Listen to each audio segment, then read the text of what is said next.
Welcome to the Gen Z Journey, where we work with you through an entrepreneurial lens to build a wholesome perspective on life and build both our business and personal dreams together. Join our community on Facebook, Instagram and LinkedIn at Gen Z Journey. So, hello and welcome to another Gen Z Journey podcast. You're joined again today by myself, Rio, and our wonderful guest, Connor Picken. I'll get him to introduce himself in one moment, but I always say at the start of these podcasts is that we want you just really to get to know our guest, get to know their background, who they were and how they've got to where they are today, and then the projects they're working on, and then where they want to take that in the future. You know, I've had these pre-conversations before the recording of the podcast. I love Connor already. He's a great individual. He's got a huge heart, and I can't wait to have him just speak about all of his life experiences. So Connor, could I just hand it over to you to give us a short introduction of who you are? Yeah, no, thank you, Ria. I'm super excited to be involved in the podcast. So I'm Connor, I'm 20 years old. I'm born and raised in London. And so I am a photographer and videographer predominantly. So I'm working freelance and for a few companies in London as a creative. And I'm also now kind of moving into the fashion industry, creating my own fashion line and moving into that. So kind of an all-round creative, but kind of doing a few things in particular as well. Absolutely. And I just want to put it out there. Connor is one of the hardest working people I've ever met. You know, they're just from the viewpoint of editing the podcast, doing a different kind of video editing and stuff, very simple things compared to what he's doing, but it takes a lot of time, a lot of effort and a lot of vision. So to be doing all of that at the same time as working on fashion and branding and a bunch of different things is just incredible to see. So much credit to you, Connor, already before we even start this podcast, and I'm sure you'll grow and grow on people as they hear more and more about you. Thanks, mate. That means a lot there. That's good. No, definitely. But yeah, let's dive straight into things then and get into the meat of this podcast.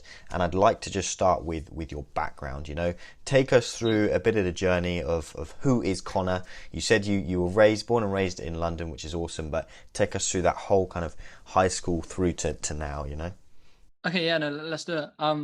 So I was born and raised in a town called Barnes, which is just south of the river in London. I went to school there. I've kind of grown up there my whole life, and I still live here now. So proper London boy. I suppose I got into kind of creative side of things probably around the age of 13, 14. It was that kind of that period when you're growing up in school and you get kind of a few options, you know.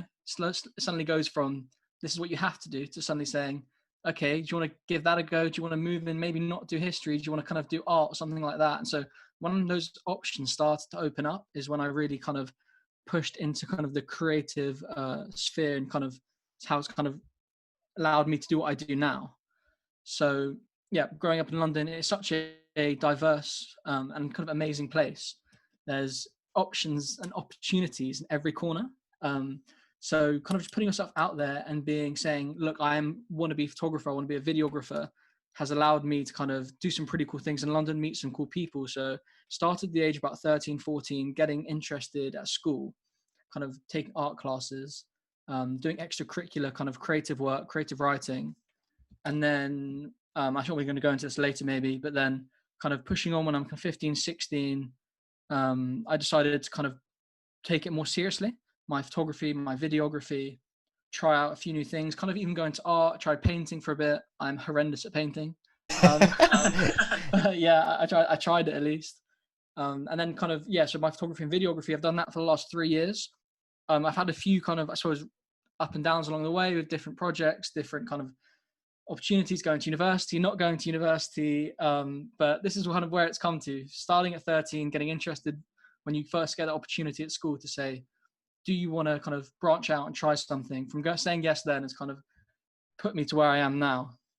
Yeah, absolutely. And just trying things, not being afraid to just, test things out, test the waters. And I love how you summarize London as well. It's such a creative place. And one of the auras I back in the UK, I didn't live in London, obviously. And so whenever I did come into London, I had a couple of cousins living there and stuff.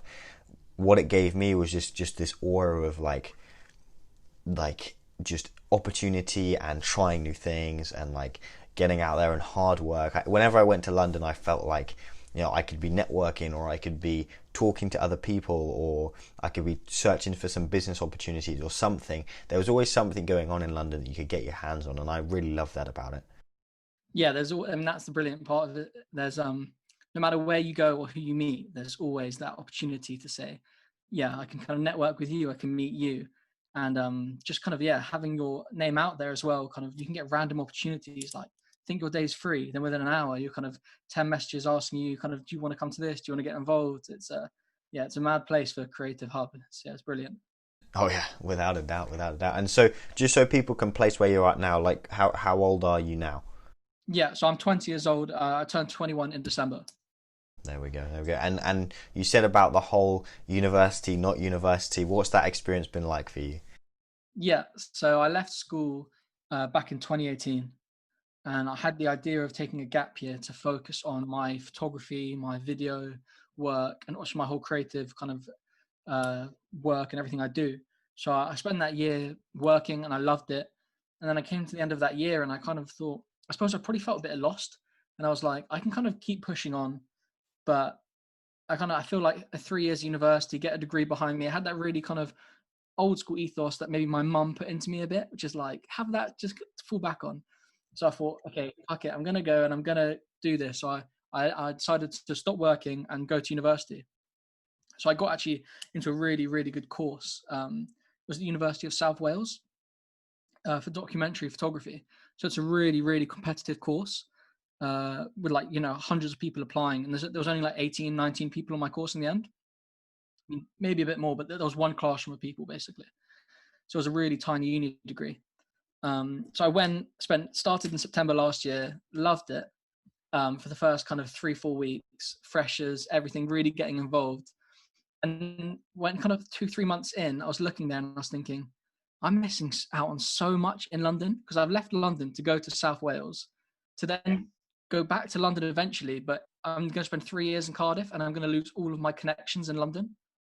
And so I ended up traveling back to London on the Friday until the Monday. So I spent half my week in London anyway. And Wow. I just sat down and I thought, what am I doing? And I was like, why am I traveling every day to work, but then get a degree? It just didn't make sense. So by the time December came, I was like, sat down to my parents, was like, right, just so you know, I'm going to move back to London because I'm just wasting my time kind of in Cardiff when opportunities are in London. Yeah, yeah, yeah, yeah. And it's a common theme we're seeing with quite a few people kind of starting on their journey as well, or I would say even more than starting. You're a good few years in now, but like just on that journey, there's always a point in which like these two paths that have been, like for you, the videography, photography, and then at that moment it was the university. It gets to the point where it's like, okay, I've got two roads and they're going to separate right now. I've got to pick one. Otherwise I can't, you just can't continue both. So that's cool to hear. And you obviously took that creative route of the videography and photography, which is awesome. And I think says a lot about your character as well, right? If I can do this, I believe in myself. You put the faith in yourself that you can achieve what you want to achieve, I think, you have to do that. As much as kind of anyone will say to you, I mean, I was going to say, as much as anyone says university is important, I mean, it's exceptionally important for some things. And it's the same with not university, kind of if you're in a job you don't really like and you want to move out, it's it's always easier saying, just leave. Like some people need that the money background kind of to be able to do it. Some people need a degree to kind of go into, teaching or to become a doctor. So it really depends what you want to do. But it's a scary kind of mindset to put yourself in, to say, fuck, I'm going to go against everything society and your parents want you to do, but I'm just going to go for it and kind of leave and try it out. It's a huge step, but once you do take that step, that's the biggest part, because then you're in it and you just got to, it's like sink or swim. You just got to swim and push yourself, And how would you say that Connor was for you? When you made that decision and it was like, no, I'm all in now on this videography, photography. Like, obviously, it's scary and stuff, but like, kind of, have you been much happier for it that you made that decision and you went through with it? Like, what has that experience been like of just making the decision to go against the norm, and taking your own path? How has that been? It's been, so at the time, obviously at uni, I even though I loved uni, I kind of deep down knew even though, I'm enjoying it, I know right now it's not the best place for me to be. So kind of looking back, and I left in January, or kind of paused my studying in January. I was kind of unsure and thinking it's a big step, but now kind of a few months down the line, exceptionally happy. Yeah, I kind of things started to progress within like 2 or 3 weeks, and I kind of things started. My calendar started to book up, and work came in, and kind of new opportunities came in, which was amazing. But at the same time, I really enjoyed it, and one day I do definitely plan on going back. But just at that point in my life, it was not the correct time and place to be. If that makes sense. Yeah. Of course. Of course. That's huge. That's so cool. And one of those projects that you worked on was the Alawite Festival, right? Yeah, I did that when I was at 2018, I think 2017, maybe, or 2018, 2017. Yeah. I helped with a videographer friend of mine from London.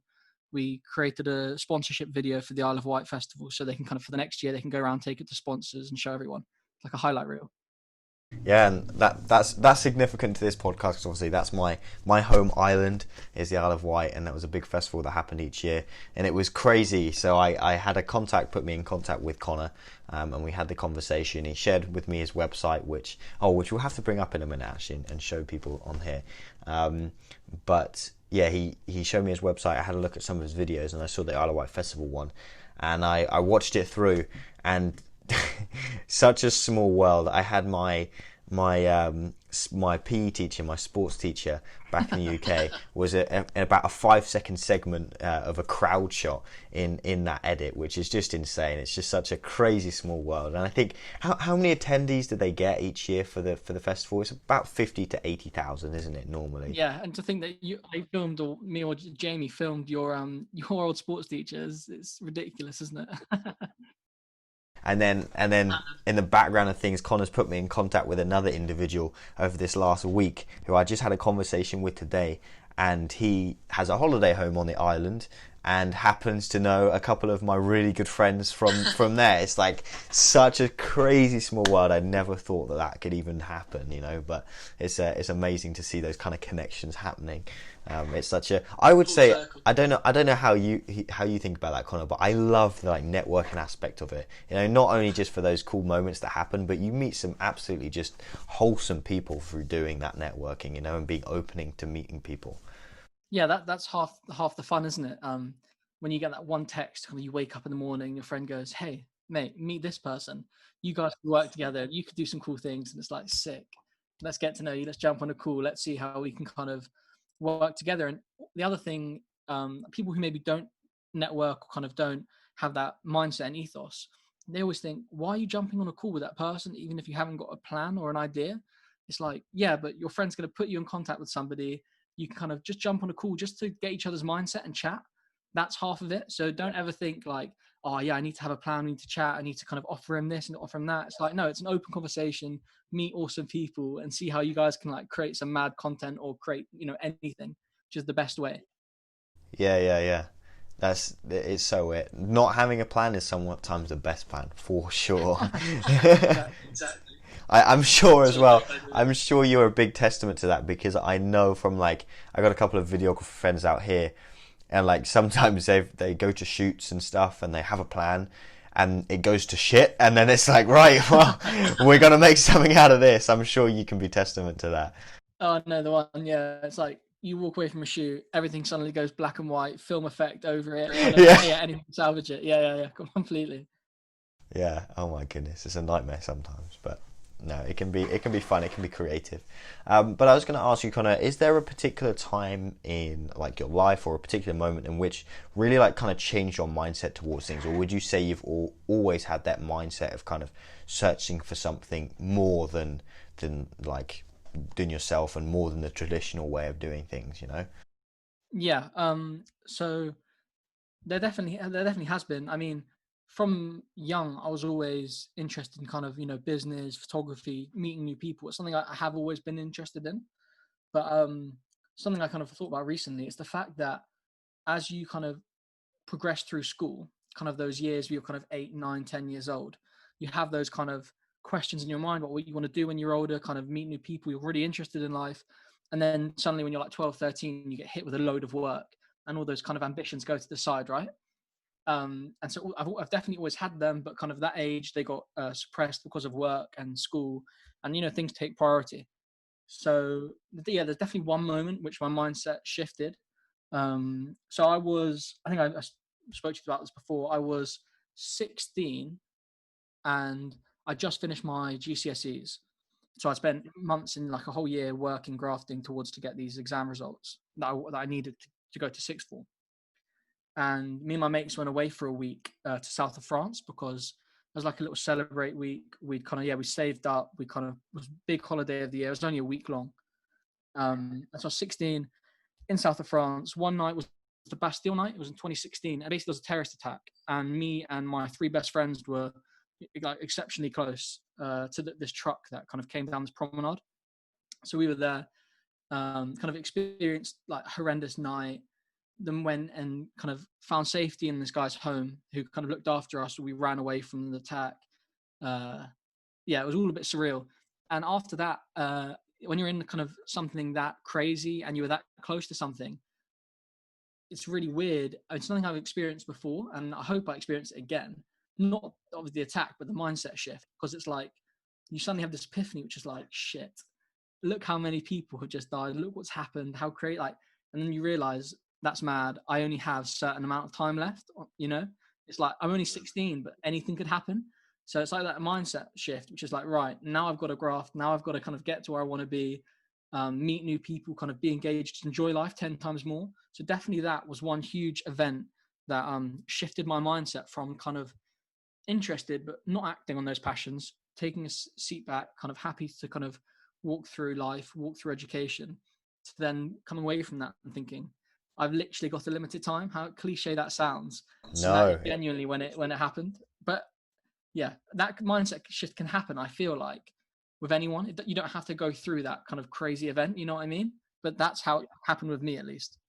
Although I find that it is normally the more difficult times in life that you really experience those mind shifts, because it awakens you to a lot of things. But it's also the mindset of like, I mean, what an absolute tragedy and horrible experience to go through for yourself and for all your friends. But I mean, the fact that you, and I don't know about your friends, but particularly yourself, can come through that and be like, well, this is the positive of it that came out, is that I changed my mindset and for the better, and the fact that you can take that positive from such an awful situation is just like incredible, That's probably where it comes from, because you're surrounded by such like just horrendous tragedy. Yeah. You need to find something positive. And so when you're digging that hard, that's where it comes from. And also as a friendship group, I mean, they're all my boys.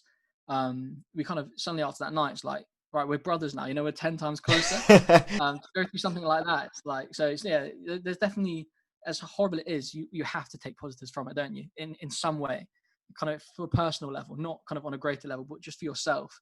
So that's definitely, where it's kind of rooted from.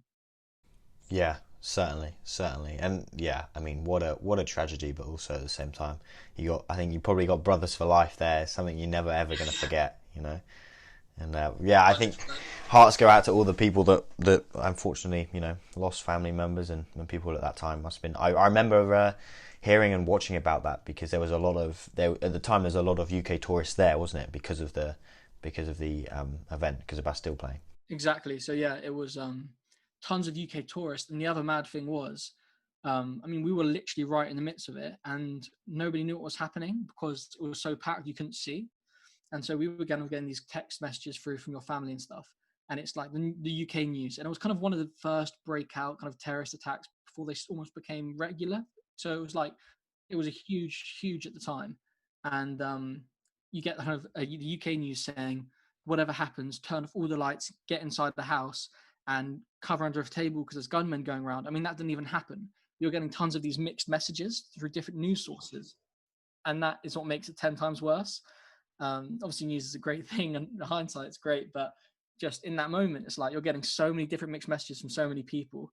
It's absolutely terrifying. Yeah, that must have been crazy. And you just recently released on the 1st, right? You just did a TED talk on that specific topic. Exactly. So yeah, my TED talks come out on the 1st of August, which is about, so the title is Mindset: How One Night changed my life or changed my mindset forever. And it's talking about me before before being in this terrorist attack, and my mindset after it, and kind of where I've gone and what I've done. So it's using that as kind of the alternator, that mindset shift. Something you go from one to another. What happens? How does that happen? Why does that happen? And kind of how you use that to propel yourself, because you could obviously not use that experience to push yourself further, and it's kind of why and how do you do that. Yeah, that's what an amazing topic to speak on, and to be able to and just gonna say now as well, to be able to go through that experience and then talk about it openly now, just on like with us now, and speaking about those positives, that's huge. And then to be able to do a TED talk on it as well is awesome, and paying it really forward about that experience that you learned from such a horrible time, and paying it forward to the individuals now, so they don't necessarily have to go through that time, but can take the lessons that you had from it. Is just so cool. It's so cool. And yeah, definitely go and we'll get the link for that, and that'll be in the description of this podcast, and you can go and check it out and listen to his TED talk, because I'm definitely having a listen to it over this week for sure. Please do. Yeah, I think it'll be good. It's due to lockdown, we've had to film it on our own, so it's not in front of an audience. It's a bit more one-on-one audience. Don't play a huge role in it, which is, I don't know if that's good or bad, because I haven't done one before, but it was a nice experience to kind of be able to sit down, take my time, film my talk in an art studio, and just hopefully everyone kind of likes what I'm talking about, agrees with the messages. But yeah, please do take a listen. Yeah, definitely. And I mean, it helps to have a videographer filming yourself, yeah. right? That was nice. Hopefully everyone likes the shots, because I did set them up myself, so yeah, I hope it's okay. I like it. No, I'm sure they will. So then tell us a little bit more. I just want to dig a little more into your background before we get on to more of the present stuff, because I'm super excited to get on and talk about them for sure. But so you said you kind of, as you were going through high school, you picked up a camera kind of around that 13 age. And when did it move from being like fun, something I enjoy, like I like doing it? When did it turn from that to being like a passion, where you actually I could be really good at this, I really want to pursue this and keep going with it? Like, what changed? How did your mindset change, and why was the approach suddenly different? Yeah. So going back to when I was younger, maybe 13, one of my really good mates at the time just got a camera for Christmas. I mean, it was a really awful quality camera, nothing special. And I go around to his house. I met my friend Graham, and we'd make kind of like really stupid, silly videos, like horrendously edited together. And we both suddenly started to get interested in making content. And so it was both of us together decided, let's go speak to the media teacher at lunchtime at our school. Tell him, because media actually wasn't a subject when you're that young, when you're 13. So go tell him you're kind of interested in that world, and see if he's kind of got anything to offer or to say. So I remember we went and spoke to this teacher, Sam Cullis, or Mr. Cullis, is now my mentor. And we were like, so we want to get involved with film and media. How does that manifest itself? How do we do that? And it went from literally us saying we want to get involved to him then saying, right, here's all of these mad opportunities. So he's saying, come help this sixth former film his media A-level, or come, there's a kind of an event happening through the school, you can come take pictures of that. And it was like someone just putting that trust in you. Someone like that kind of teacher figure saying, yeah, I think you can do it.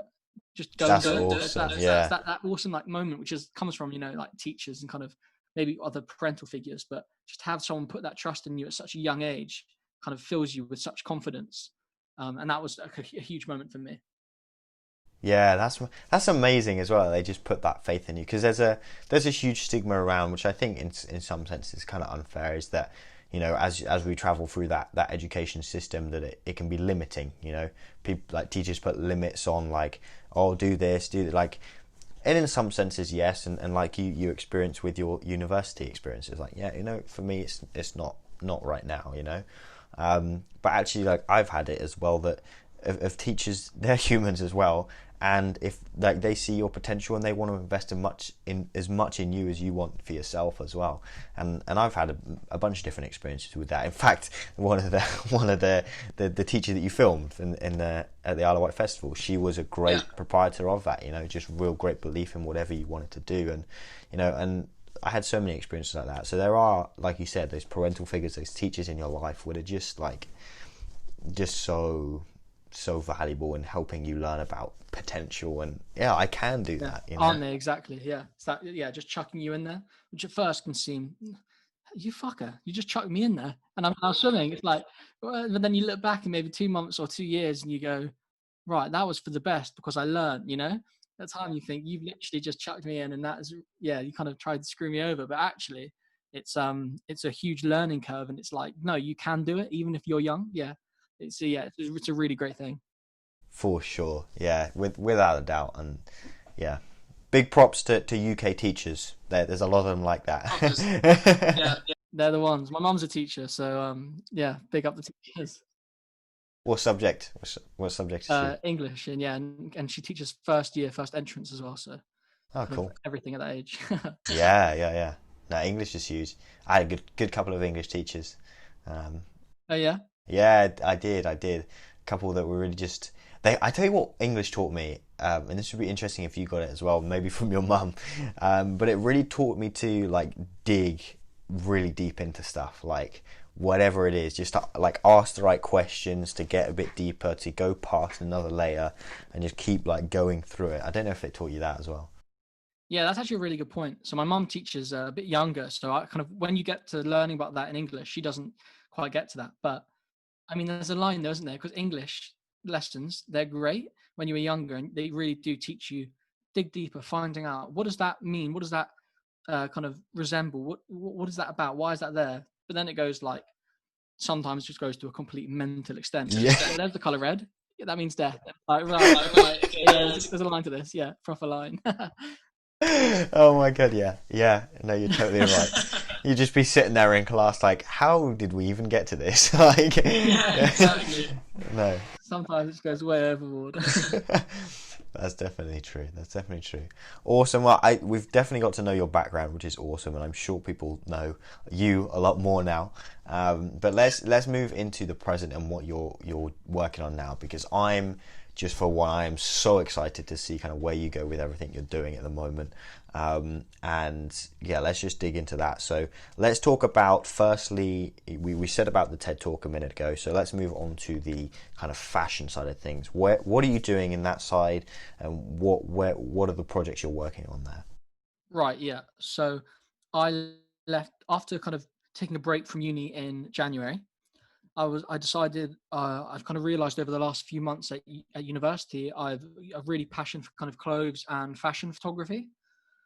And I've always been interested in kind of in fashion. So after leaving, I went and got an internship at a fashion magazine. And so I started there in February. And I'm actually, yeah, which has been mad. I'm now a picture assistant there. I'm kind of helping out the same magazine, working there. But that kind of Vasset. It's French for 27. Vasset magazine. Yeah, check it out. They do some awesome stuff. We've got some. You've got some pretty cool people coming on over the next few months as well. So I'll make sure I send you that when that comes out. Definitely, yeah. We'll have to let me just do this. Amazing. That's the one.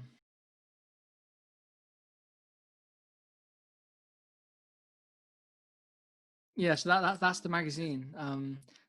They've got some pretty mad visuals on the website. Whoa, So I started. Trust that's me. incredible. Oh my god, it's kind of trippy. Yeah, isn't it just? But actually, I started with them in February, and I've done a few interviews now as well, actually, with some of my friends who are kind of in the creative and fashion world.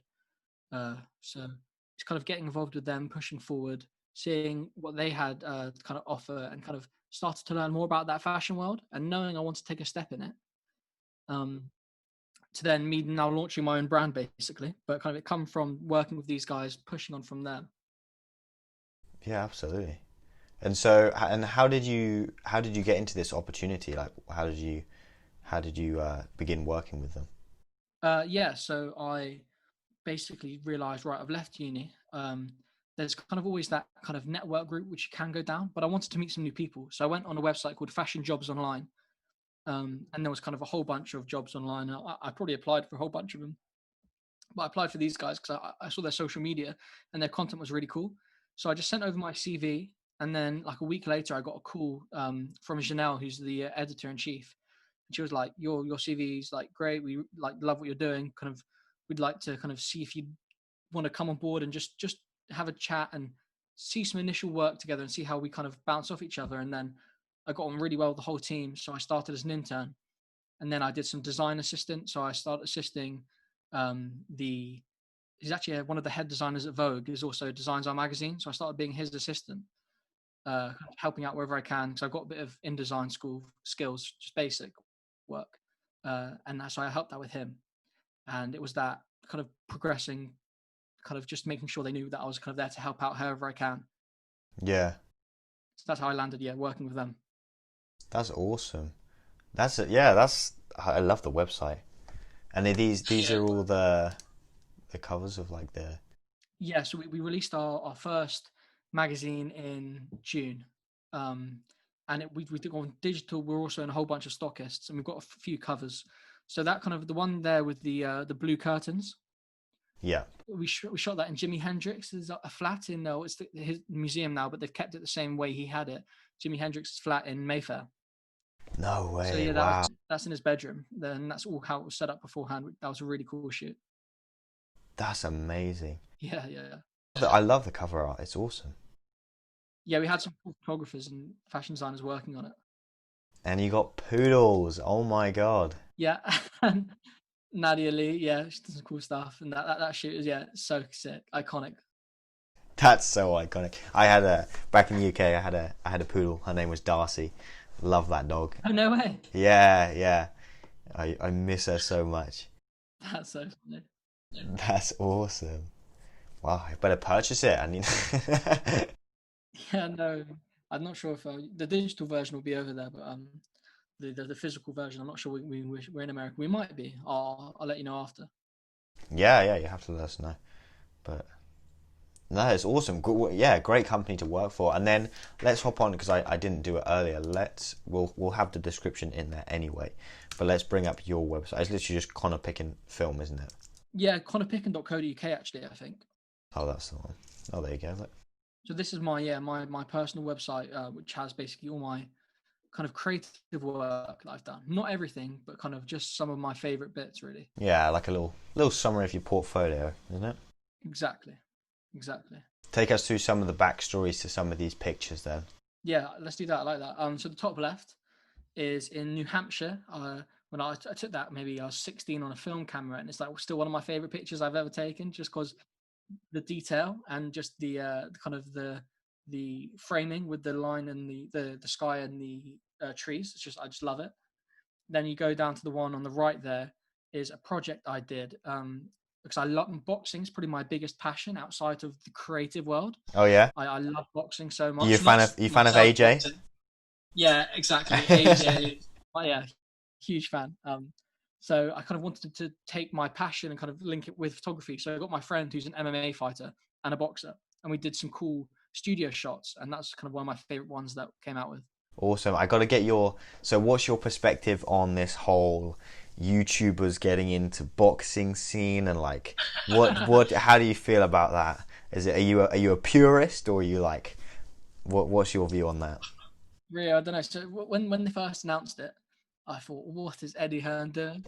Why is he linking YouTubers with professional fighters? And then after I kind of researched it, thought a bit more, I realized, it's brilliant business side. Because these YouTubers like Jake Paul, KSI, their fans will buy everything and anything they do. So for then Eddie Hearn or any promoter to have them headline their card, they know whoever it is they're going to get 1 million buys, 500,000 buys, whatever it is, and then they can go and chuck their professional fighters on the undercard, but kind of put less known names, and that's such good exposure. No matter what you say, it's still huge numbers. So at first I hated it. So as long as it kind of doesn't go past where it's at now, I'm absolutely fine with it.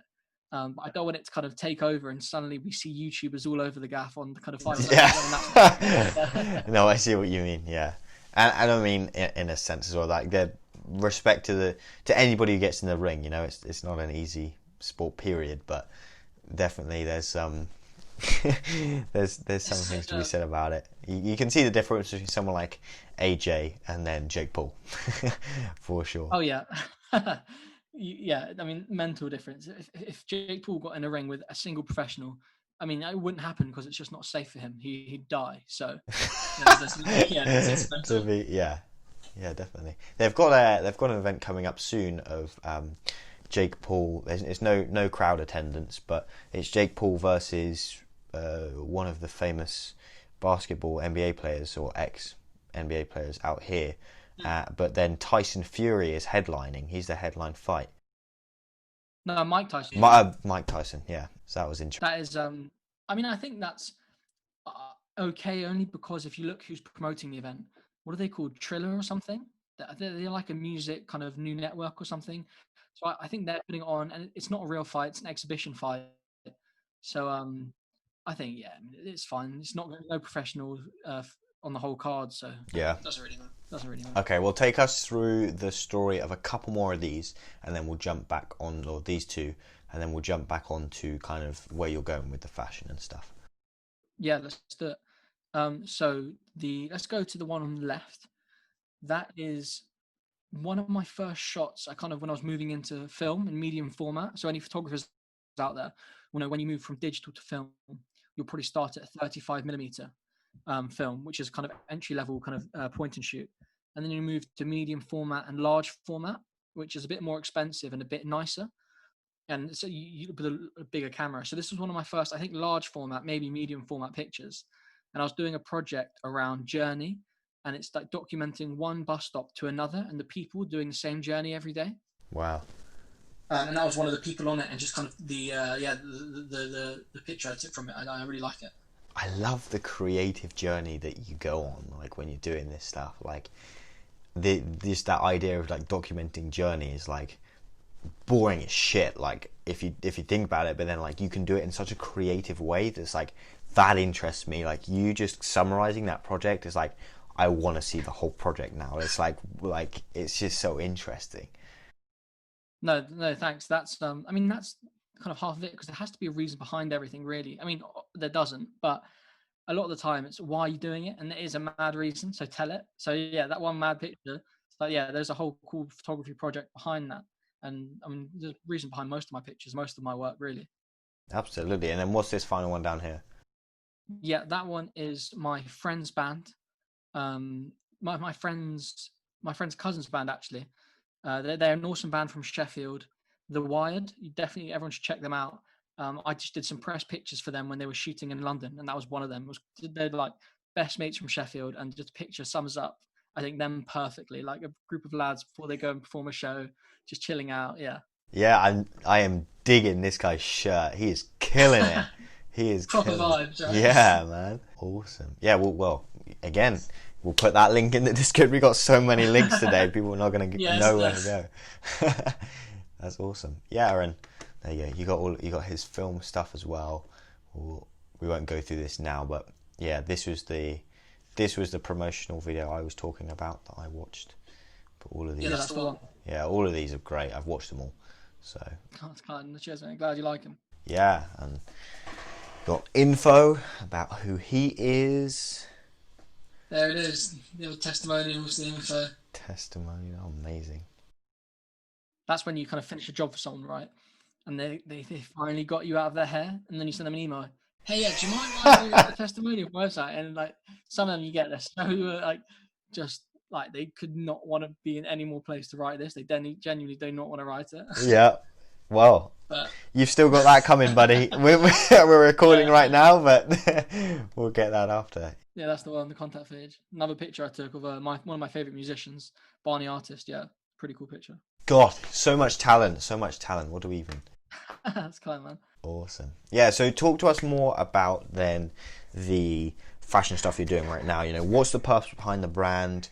Why are you starting it? Like, give us all of that. Yeah, so once I'd left uni, started working for this fashion brand, I had this kind of idea when I was at Cardiff at uni that there's so many creatives there sorry, I moved my mic. There's so many creatives at the university. Cardiff University, University of South Wales, even Royal Welsh. I mean, the whole city is just got immense talent. And when I was there, I was thinking, wow, there's so many creatives, but there's no like society, family, community to bring them together. So I had this idea that when I left, I was really going to push for it. It's the community or the brand is called Cardiff Collective, and it's about how can we build a community that kind of helps as many creatives from Cardiff as possible, and how can we kind of build a family over this huge, amazing like city full of talent and make them all feel part of one family. So it's this brand which is rooted in that ideology. But we have launched actually our clothes, which is a kind of a tracksuit set, kind of a comfy tracksuit set, and that is kind of where we're starting from. But we want the brand to push more than just clothes and fashion, to be also a networking place where people can come and meet like-minded individuals, kind of speak with one another, and kind of bounce ideas, be there as like just one big creative family. So that's the whole idea behind this community, this brand that I'm really trying to push at the moment. Kind of building a network of creatives, but kind of pushing that with clothes, with fashion, and having that rooted as well in music. So something else we're doing is every clothes drop, we're pairing it with a playlist that is basically those clothes in the music, so the same aesthetic. So I just finished it last night. Wow. My friend was over and we were just working on it all night.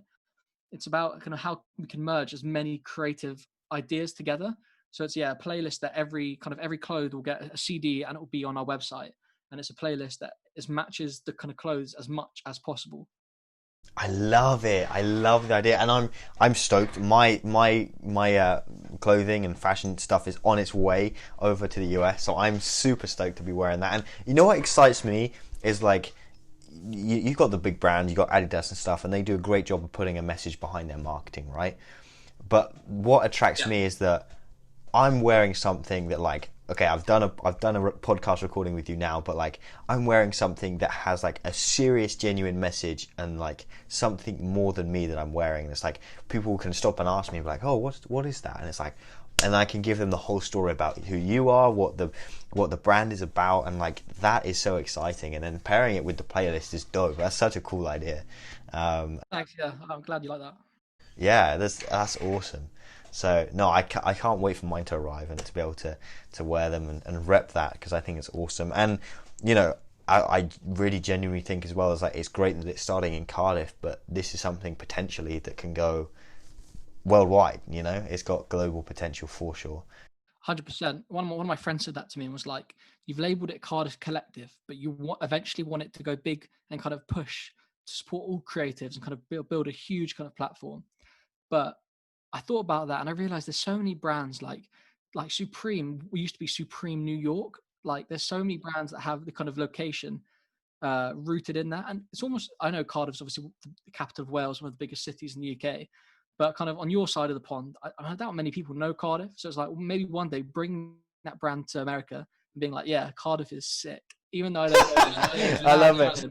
So go and rep it. Yeah. I love it. I love that. Yeah. And there's nothing wrong in bringing bringing people with you, and essentially by naming it Cardiff Collective, you're bringing Cardiff with you wherever you go with it, right? That's the one. People out here, particularly people know I'm in the California area, and out here people just die for that kind of stuff when they can buy they have a playlist alongside their clothing. That's an awesome concept that I think people will love out here for sure. So whenever you want to get out here, man. Thank you, you're my guy. Yeah, I'll make sure we get a whole setup over there soon. Yeah, for sure. It'd be great fun. But so that's one aspect of the things that you're doing. But what are the kind of that whole movement is awesome. But then are you doing anything else on the side right now in terms of the videography, photography? I'm sure that starting the brand is taking up a majority of your time. But is there anything else going on? Yeah, there's a few cool projects actually. So obviously this brand and community I'm building is taking up mad amount of my time. But even like in the last few months, someone who is actually out in LA who I managed to work with, is Flex God Daps, director, Flex God Daps on Instagram. He's a music video director, and he kind of shot he shot Big For Your Boots, Stormzy's music video, does like works with Kid, Quavo, like he's one of the best music video directors. And we just finished up a shoot with him like a month ago, and that was such an amazing project to work on. He's a lovely guy. He flew in from California for the shoot. Actually, not a month ago, just before lockdown. It feels like a month ago. Because we finished the project, we only wrapped it up like literally a month ago. But yes, we worked with him.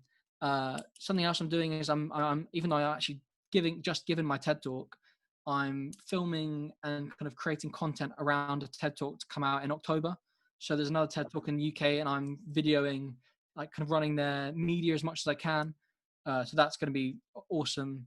And just a photo book that I kind of got in the pipeline. So there's a few kind of cool projects that are eventually going to come out. The mutual friend that me and Rio have, Harry Beard, we're working on a documentary series as well about professional young athletes and how we can not document their journey, but how we can kind of film their mindset and talk about like sports psychology point of view. So there's tons going on in the background, which is kind of like spinning plates, right? Because there's tons of things I want to do. So there's a lot of cool things, but the main push is this community, this brand. But all of those things that I've talked about should kind of come to fruition in the next months at the same time. Oh yeah, 100%. I mean, I'm sure Harry has put you in contact with Emilio, right? Yeah, exactly. So Emilio is one of the ones we're doing a film on. Yeah, so we just did a podcast with him, and we just recorded it. Yeah, going to be released very soon as well. So that and again, like I love that sports mindset and just kind of getting, because he spoke so much about that. You know, he's so into that. So that's something, you know, apart from all of this stuff I'm doing, I'm super passionate about sports. I love it. I love the psychology side of things. That's always been something. My childhood hero, I mean, I don't know why childhood is still today, but it's Cristiano Ronaldo, and it's because of his mindset. You know, it's just phenomenal. I love that. Isn't it easy? Workaholic. Yeah, workaholic, but just his ethics and values are just so rooted in kind of passion, and I think that's awesome. So yeah, I love what you're doing. That's a great project. Thanks. Yeah, that would be cool. That's something. It's a long-term project, so don't expect to see anything too soon. But it's something we're still working on. We had a shoot on the weekend. We've got another one coming up. So yeah, that's something just to keep going in the background. Yeah. Well, maybe we can get some American athletes on there. I love that idea. Yeah, definitely. Gen Z. You got Gen Z Journey X kind of this series, and let's make it happen. Yeah, let's do it. We got to. I mean, you're definitely going to see Connor again in the next year or so back on the Gen Z Journey podcast for sure. We gotta get an update on all of these projects that are going on. I'm super excited. I know personally I'm going to be in touch with Connor probably each week. I'm going to be nagging him. I'm like, what's going on next? Just trying to keep up with you. But yeah, it's amazing to see all the projects that are going on and all the work that's going to be produced over the next year or so. You know, it's going to be great fun, and that's part of the fun, right? Being here, coming on the podcast, is like what I really enjoy is the fact that I can hear about all these things and I can get behind them. And I would encourage anybody listening right now to do that as well. You know, it's so fun getting behind other people's projects, getting behind their passions, because at the end of the day as well, you do that, it's going to be reciprocated in more than ways than you could think of, in terms of happiness for yourself, of like, yeah, I'm getting behind this person, but also they will want to reach out to you and be like, hey, thank you so much for like giving me feedback or buying this or whatever it is. You know, they're really like, we're humans as well, and we want to just provide that value between each other. And I think that's just, there's so much to be said for that, you know. Really, yeah, you smashed it there. I mean, that's it. It's like, so even me supporting as many people as I can, like kind of linking people with maybe other creatives or kind of supporting in any way possible, is, even if it seems like, yeah, I'm supporting this person and maybe nothing's coming back, just wait, everything comes around. So it's like, yeah, just, that's it. You got to kind of grow everybody with you together, right? Oh, for sure. The days are long gone where you or I don't think they were ever around, but there certainly was at a time, but where you're stepping on other people to get to success. It's so much, you know, and I think our generation, we're so purpose driven. we're so like just about community. I mean, you're starting a brand around community, so I think that summarizes it really well. But yeah, that's what we're all about. It's just bringing that community together and bringing all of us together rather than just pushing one of us. That's what gets me excited. Definitely. Completely. And also, I really respect what you guys are doing, because even though there's a mad amount of people doing some really cool things and kind of working as hard as they can every day on huge projects, you often don't get the platform where someone goes, right, you're doing something cool. Let's document that and let's follow that journey. So what you guys are doing at Generation Z Journey is so unique and such an awesome thing to do, because just connecting people, but also just, I mean, documenting people's journey is something so many people kind of look past. And I really love the fact that you guys are doing it. And so I really respect it, and thank you, just so I can kind of learn and follow other people's journeys as well, like the audience can. Oh yeah, no, we really appreciate that.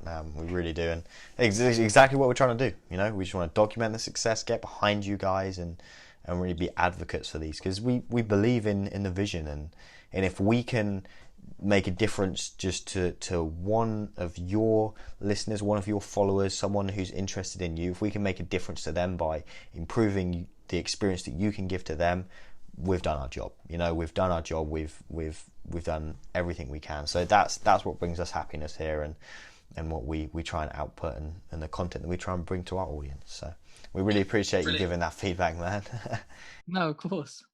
Awesome. Well, my final few questions for you then before we begin to wrap things up is kind of you've given us a great overview of like the future projects that are coming, and kind of we know what's going on with the brand, but where's your head at in terms of the future? Are you just focused solely on the present, or like do you have like a goal like in 5 or 10 years time of where you want to be? Yeah, no, I love this question. It's really tricky because I have got so many like different things I want to do. And like I think that's also something really cool. Someone who's like, anybody who like loves to try different things, I always kind of root for, because especially like right now, why do you have to say like, yeah, I'm this, I'm that? It's like, no, it's like I'm a bit of everything. I want to try different things. So one part of my brain will say, I'd like to be like Virgil Abloh, I'd love to be creative directing, kind of working, building brands, whether that's on the videography side, photography side, or design side, like as creative as I possibly can be. And that's what I just do. I love creating. But then genuinely another part of my brain will then say, actually, no, I want to be a boxing promoter, and I want to be a boxing manager. So genuinely, I couldn't tell you. It's either I'm going to try and push this kind of creative brand, and I will, my brand, and just my creative freelance work. I really want to kind of push that to new levels, working with even some huge names. I'd love to, but I also want to one day move into the boxing world. So it's one of the two. I really couldn't say, but yeah, something along the lines of creative directing in the future for some big names.